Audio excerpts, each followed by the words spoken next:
Welcome to my channel, Spooky Stories. I've always been fascinated by places where history lingers, but nothing prepared me for Lincolnshire.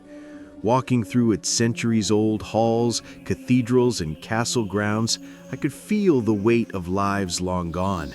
Every shadow, every creaking floorboard made my heart race, and I couldn't shake the feeling that I wasn't alone. These aren't just legends. They're echoes of real and imagined souls, their joys, fears, and sorrows frozen in time, still watching, still whispering, and waiting to be noticed. If you enjoyed this spine-chilling journey, don't forget to like this video and subscribe to my channel for more haunted adventures. 1. Gainsborough Old Hall. I had always been fascinated by haunted places, but nothing prepared me for my first visit to Gainsborough Old Hall. It was a chilly October evening when I decided to explore this centuries-old manor tucked quietly in the town of Gainsborough.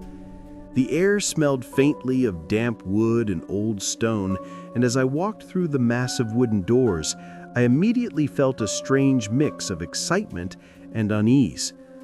The hall's interior was breathtaking. Sunlight barely reached the corners through the tall, narrow windows, creating long shadows that seemed to move whenever I blinked. I could hear the faint creaking of the floorboards under my own steps, but occasionally there was another creak, as if someone else was walking beside me. My heart skipped a beat. I told myself it was just my imagination, but a shiver ran down my spine. I wandered into the great hall where the ghost of the Grey Lady is said to appear, though she is most often sighted in the tower room or the hidden corridor. At first, I saw nothing, just the long tables and portraits staring down at me. Then, out of the corner of my eye, I noticed a faint, misty figure near the far wall. My breath caught. I froze, unsure whether to move closer or run. She seemed sad, almost longing, wandering as though searching for something lost long ago. I could feel the cold air deepen around her, a chill that seeped into my bones. I sat on one of the old benches trying to calm myself and realized I was not alone in experiencing the hall's eerie presence. The silence was heavy, almost tangible, but there were occasional whispers, soft, intelligible, like echoes from another century. I could feel the emotions of the past here: sorrow, hope, regret. I remembered reading that the Grey Lady is thought to be Elizabeth, daughter of Sir Thomas Burr, who built the hall around 1460. In the late 15th century, she fell in love with a poor soldier. When her father discovered the affair, he locked her away, possibly in the tower, and she died there of a broken heart, forever searching for her lost love. By the time I left, the evening sky had darkened, and the hall seemed to sigh behind me as I stepped out into the cold night. My mind was racing, but I knew I had witnessed something more than just history. I didn't just see a building, I had felt the lingering presence of lives long gone. Every step I took away, I glanced back, half expecting to see her watching, and maybe, just maybe she was. 2. Lincoln Cathedral. I'd always been drawn to ancient cathedrals, but nothing compared to the first time I stepped into Lincoln Cathedral. It was late afternoon, and the sunlight streamed through the stained glass windows, painting the cold stone floor with reds, blues, and golds. The air smelled faintly of incense and old stone, a mix that somehow felt both comforting and unsettling. As I walked in, the vastness of the cathedral made me feel incredibly small, almost as if I had stepped into another world. I moved slowly through the nave, my footsteps echoing against the high, vaulted ceilings. Every now and then I would hear a faint whisper, but when I paused, there was only silence. It was hard to tell whether the sounds were real or just my imagination playing tricks on me. I was particularly drawn to the cloisters, where numerous stories of ghostly monks in silent procession have been reported, though the central tower is also known for mysterious shadows and sudden chills. As I approached the tower entrance after passing through the cloisters, I noticed a sudden drop in temperature. My breath came out in small clouds, and a shiver ran down my spine. Out of the corner of my eye, I thought I saw a shadow pass behind one of the pillars. I froze, my heart racing. The cathedral was quiet after the afternoon visitors had thinned, yet I felt an undeniable presence. It wasn't threatening, but it was as if I was being watched, observed by something that belonged to another era. I joined a guided tour to climb the narrow spiral staircase inside the central tower. Each step creaked, echoing through the stone walls.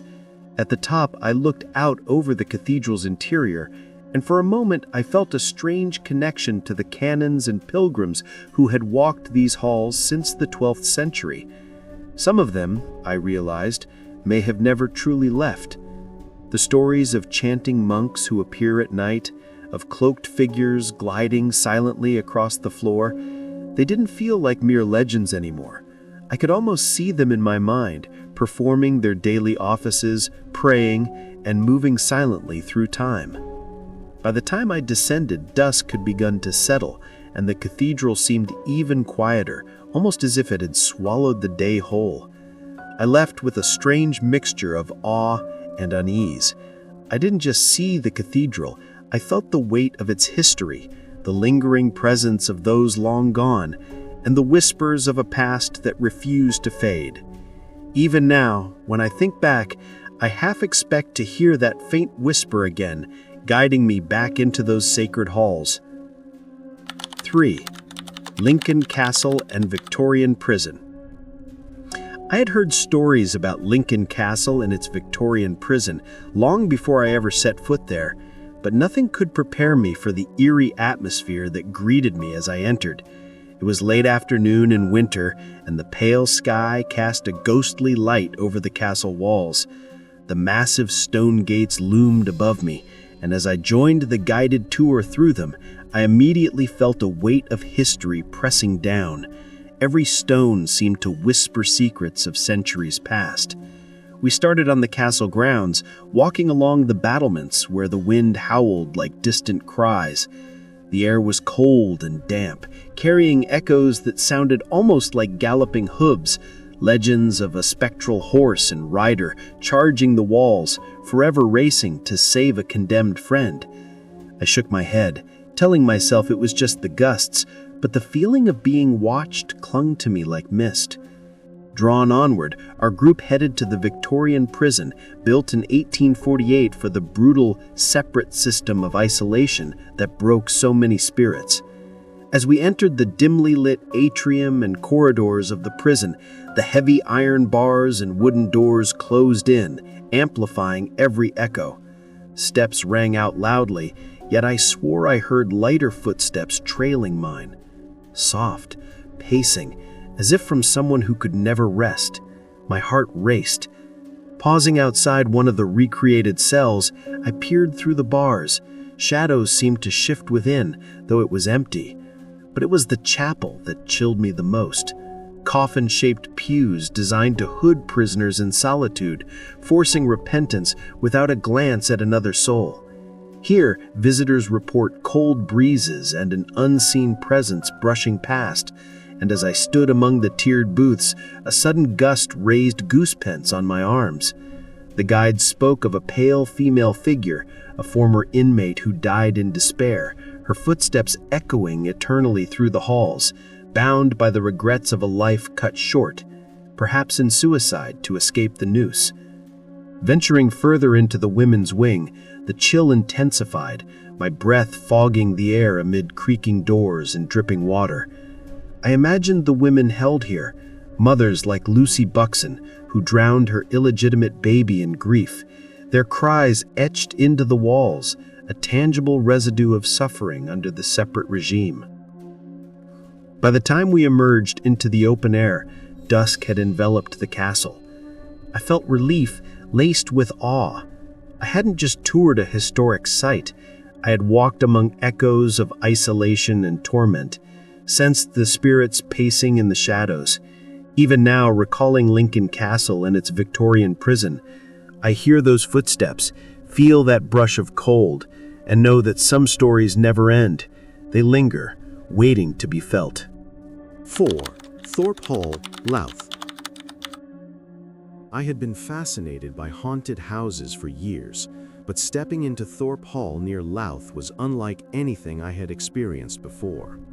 The sun was setting, casting long shadows across the sprawling estate and its 20 acres of gardens. The building itself was grand, an Elizabethan gem built in 1584, yet it held an air of quiet melancholy, as if the walls remembered every secret whispered within them. Joining a private viewing, I passed through the heavy front doors, and a chill ran down my spine. I knew this was more than just a historic home. It carried the weight of lives long gone. I began in the main hall, the floorboards creaking softly underfoot. There were stories of Donna Leonora Oviedo, the Spanish noblewoman whose spirit, the Green Lady, haunts the grounds, appearing in her emerald dress to search eternally for the man she loved. At first I dismissed it as fancy, but as our group toured near the drawing room, I felt the temperature drop suddenly. My breath came out in soft clouds, and glancing at a polished wooden panel, I saw my reflection shift oddly, as if someone had just stepped away behind me. A soft, almost sorrowful whisper seemed to echo through the long hallways.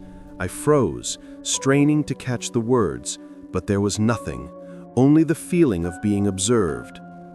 Every step felt heavier, as if the house itself were urging me toward the windows overlooking the gardens. Passing the old library, where the air smelled faintly of aged paper and candle wax, I recalled visitors' tales of fleeting shadows glimpsed from the panes, or cold drafts carrying the scent of distant blooms. I could almost sense Donna Leonora's presence beyond the glass, her sadness seeping from the earth she once walked. Venturing toward the grand staircase, the legends of unexplained footsteps grew vivid. I remembered reading how during the 1596 siege of Cadiz, she fell for the imprisoned Sir John Bole, builder of the hall, and aided his escape, only to follow him home and learn of his marriage. In despair, she took her life in these very gardens, or pined away in a convent, some say, forever bound by unrequited love. Standing at the top, gazing down the dim corridor to the twilight lawns, I imagined her gliding there still, trapped in time, replaying the sorrow that claimed her. Even now, thinking back, I can almost hear the faint echo of footsteps on the gravel path outside, reminding me that some spirits never truly leave. 5. Doddington Hall. I had always been drawn to grand historic houses, but Doddington Hall in Lincolnshire promised something different. It carried an aura of elegance shadowed by whispers of the past. I arrived on a crisp autumn afternoon, the hall's red brick facade glowing under the low sun. The long drive was lined with ancient trees, their branches like skeletal arms, and the crunch of fallen leaves under my feet added to the sense that I was stepping back in time. Joining the guided tour through the massive oak doors, I was immediately struck by the hall's vastness and the silence that seemed to soak into the walls. I had read stories of ghostly sightings here, particularly of the benevolent brown lady said to appear to newlywed brides in the bedrooms, offering a gentle smile of blessing from her own long-lost marriage. As we walked the long corridors, footsteps echoed unnaturally, and occasionally I thought I heard a soft sigh or the distant whisper of voices that weren't our own, perhaps the phantom running down the staircases or echoes of the hall's many tragedies. The main staircase drew my attention, grand yet slightly worn, and I felt a strange pull, as if it were inviting me to ascend. Halfway up, a sudden chill wrapped around me, and the air felt heavy, almost oppressive. I could swear I saw a fleeting figure at the top, a woman in a long, stiff brown dress gliding silently across the landing toward a bedroom door. My heart pounded, and I froze, unsure whether to call out or run. but she vanished as suddenly as she appeared, leaving not sorrow, but a curious sense of calm and longing, as if sharing a secret joy from centuries past. Moving further into the east wing, I noticed the portraits of the old Doddington family, Taylors and Hussies, lining the walls. Their eyes seemed to follow me, and a shiver ran down my spine. I remembered reading that many joys and tragedies had touched this family over centuries. Happy unions cut short by untimely deaths, lost children to illness and war, and mysterious events binding spirits to the hall. It was easy to imagine that some had never truly left, replaying both bliss and grief in these rooms. On darker anniversaries, some say a young woman's scream pierces the night, her form tumbling from the roof in desperate flight from a pursuer. By the time I left Doddington Hall, dusk had settled, and the hall seemed to exhale behind me. I felt a mixture of awe and unease. I hadn't just toured a historic house, I had walked among echoes of lives long gone, sensed the lingering presence of the brown lady, and felt the weight of centuries pressing silently upon me. Even now, recalling Doddington Hall, I can almost hear the faint creak of her footsteps on the old wooden floors, reminding me that some spirits never truly leave. They remain, watching, blessing, and remembering. 6. St. Botolph's Church, Skidbrook. I had always been drawn to old churches, but nothing prepared me for the atmosphere at St. Botolph's Church in Skidbrook. It was a misty evening when I arrived, the low sunlight filtering through the tall trees that surrounded the churchyard. The old stone walls looked worn by centuries of wind and rain, and the small bell tower cast long, eerie shadows across the graveyard. I stepped onto the cobbled path leading to the entrance, and immediately a shiver ran down my spine. I felt as though the church itself was aware of my presence. Inside, the air was cool and smelled faintly of aged wood and candle wax. The pews were empty, yet every footstep echoed unnaturally against the stone floors. I had read about the ghost of the weeping vicar, who is said to appear on stormy nights, silently walking the aisles, mourning the parishioners lost to time. At first, I dismissed it as imagination, but as I moved toward the altar, I noticed a flicker of movement near the far window. A shadow shifted across the stone floor, almost like someone kneeling in prayer, but no one was there. I walked down one of the narrow aisles, my hand brushing against the wooden pews. Suddenly, the temperature dropped sharply, and my breath came out in small clouds. I could feel a presence, neither threatening nor malevolent, but heavy with sadness. It was as if I had intruded upon centuries of grief and devotion, and the echoes of lives long gone were brushing past me. Some locals told stories of faint whispers calling names or soft footsteps following visitors through the church at night. I could almost hear them, subtle and mournful, guiding me toward the corners of the building where light barely reached. Reaching the small side chapel, I paused to take in the intricate stone carvings and faded murals. It was here that the most chilling stories occur.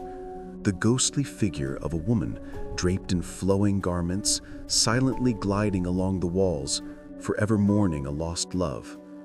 I felt her sorrow keenly, a quiet, heavy presence that seemed to seep into the very stones beneath my feet. By the time I stepped back into the evening air, the mist had thickened around the churchyard. I felt a mixture of awe and unease. I hadn't just visited a church, I had walked among echoes of devotion, sensed lingering grief, and felt the weight of centuries pressing silently upon me.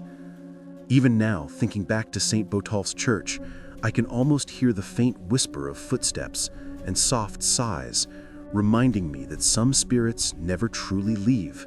They remain, quietly watching and remembering. 7. The Vine Hotel. I had stayed in many old hotels before, but nothing prepared me for the atmosphere at the Vine Hotel in Lincolnshire. It was a rainy evening when I arrived, the cobbled streets glistening under the dim streetlights. The The building itself looked charming at first, with its timbered facade and hanging signs, but there was an undeniable weight in the air, as if the walls held centuries of untold stories. As I stepped through the heavy front doors, a chill ran down my spine. I knew this was more than just a place to stay. The lobby smelled faintly of polished wood and lingering candle smoke. My footsteps echoed unnaturally across the wooden floor, and I could hear the distant creak of floorboards above me. I had read stories about the hotel's ghostly occupants, particularly the spirit of a former innkeeper who was reported to appear late at night, silently walking the corridors, checking on guests. At first, I tried to dismiss it, but as I made my way to the old staircase leading to the guest rooms, a sudden cold breeze passed through me, raising goosebumps along my arms. Climbing the narrow stairs, I felt an inexplicable pull, as if the building itself was guiding me to a particular room. The air grew heavy, and I could almost hear soft whispers just to the edge of perception. In the corridor outside room 7, the stories said that the innkeeper's spirit often manifested, a faint figure appearing briefly in the doorway, nodding or silently observing. For a moment, I thought I saw a shadow shift near the door, and my heart raced.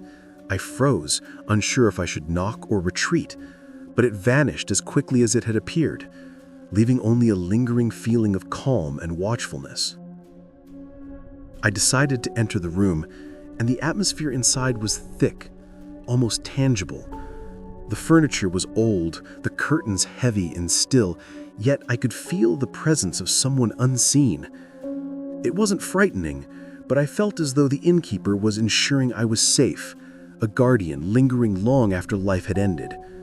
Some guests have reported hearing footsteps pacing at night, or seeing a faint figure standing by the fireplace, watching silently. I could almost hear the care in those ghostly movements, a reminder of life and duty continuing beyond the grave. Even now, recalling the Vine Hotel, I can almost hear the soft creak of floorboards, a gentle whisper reminding me that some souls never truly leave. They remain, quietly watching and remembering. 8. Ice Coffee Hall. I had always been drawn to historic manor houses, but Ice Coffee Hall in Spalding held a mysterious allure that I couldn't resist. It was a damp, misty afternoon when I arrived, the old red brick building standing solemnly against the gray sky. The gardens were overgrown in places, their paths winding like forgotten memories. As I stepped through the heavy oak doors into the main hall, a chill ran down my spine. This was no ordinary visit. I felt as if the house itself was aware of my presence. Inside, the air smelled faintly of aged wood and candle smoke, and every footstep echoed eerily against the stone floors. I had read about the ghostly sightings here, particularly the spirit of a lady in Elizabethan dress, often called the White Lady, said to wander the halls at dusk. At first, I dismissed it as imagination, but as I explored the long corridors and grand rooms, I noticed shadows shifting strangely at the edge of my vision. Occasionally, I heard faint whispers, almost like soft conversations frozen in time. The library drew me in, with its rows of old books and polished wooden shelves. Here, visitors have reported feeling sudden cold drafts or glimpsing a pale figure gliding silently between the stacks. I could feel a presence, heavy but not menacing, like someone lingering to protect memories long past. As I reached the grand staircase, I recalled reading that the hall had seen joy and tragedy in equal measure, weddings, feasts, but also untimely deaths and family disputes that had left lingering echoes in its walls. Ascending the staircase, a sudden chill wrapped around me. I paused midway and thought I saw a figure in a flowing gown at the top of the stairs, just beyond the landing. My heart raced. She didn't move toward me, but seemed to observe silently, almost mournfully. I realized this was the spirit of a woman tied to the hall for centuries, replaying moments of her life in these corridors. The feeling wasn't malevolent. It was as if she wanted to share her story, to let me witness the life that had once thrived within these walls. By the time I stepped back into the misty gardens, evening had fallen. Ascafie Hall seemed to exhale behind me, as though releasing a sigh of relief. I felt a mixture of awe and unease. I hadn't just toured a historic building. I had walked among the echoes of lives long gone, sensed the lingering presence of the White Lady, and felt the weight of centuries pressing silently upon me. Even now, thinking back, I can almost hear the faint whisper of her footsteps, reminding me that some spirits never truly leave. They remain, quietly watching and remembering. 9. Bradley Woods. I had always been drawn to the quiet, untamed corners of the countryside, but Bradley Woods in Lincolnshire promised something far different, a haunting that lingered long after sunset. I arrived late one October afternoon when the sun was beginning to dip behind the thick trees. The forest was dense, with towering oaks and whispering pines, their shadows stretching like dark fingers across the narrow path. The air was cool and damp, carrying the earthy scent of moss and fallen leaves. From the moment I stepped into the woods, a sense of being watched pressed heavily on me. The deeper I went, the quieter it became. My own footsteps sounded unnaturally loud against the leaf-strewn ground, and every rustle or snapping twig made my heart leap. I had read stories about Bradley Woods, the disappearances, strange lights, and fleeting shadowy figures that locals claim wander the forest. At first, I tried to dismiss it, but soon the stories felt disturbingly real. A faint whisper seemed to float on the wind, impossible to locate, yet undeniably present. As I rounded a bend in the trail, the atmosphere changed. The trees grew closer, their branches clawing at the sky, and I could sense a presence just beyond my vision. A sudden cold breeze passed through me, and I shivered.